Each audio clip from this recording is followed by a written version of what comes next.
Le réchauffement de la planète est là et c'est présent. C'est important qu'on commence à prendre conscience que c'est beaucoup plus proche qu'on pense. On aurait juste à penser dernièrement des défis qu'on a au niveau des tempêtes qu'on a eu, le verglas, les inondations qui est là, que les dangers sont réels présentement dans la péninsule acadienne.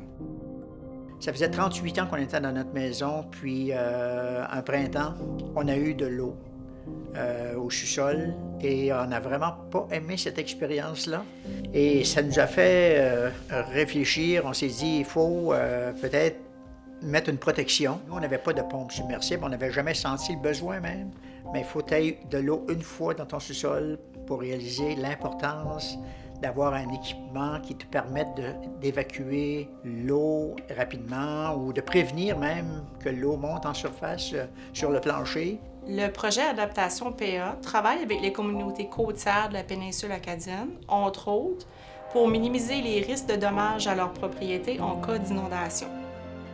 Donc, ce qu'on leur dit, c'est que si vous construisez pas pour 30 ans, pour 40 ans, pour 50 ans. En moyenne, la durée de vie d'un bâtiment, c'est 80 à 100 ans. Donc, il faut prévoir, il faut que ce bâtiment-là soit adapté aux changements climatiques qui pourraient arriver.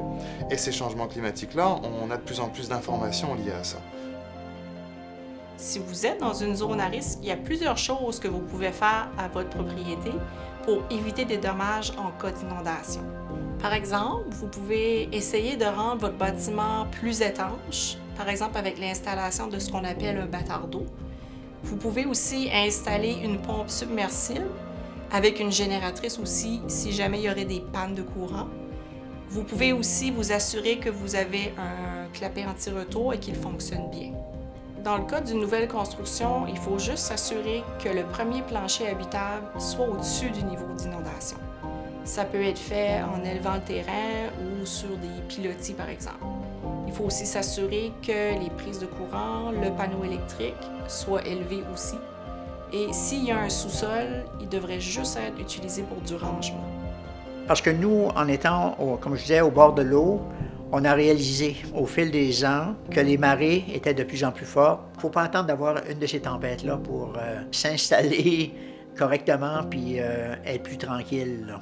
C'est la responsabilité de chaque individu de protéger sa personne, sa famille et ses biens. Il est vraiment important d'adapter nos maisons, nos commerces, nos infrastructures pour assurer la sécurité et préserver nos communautés.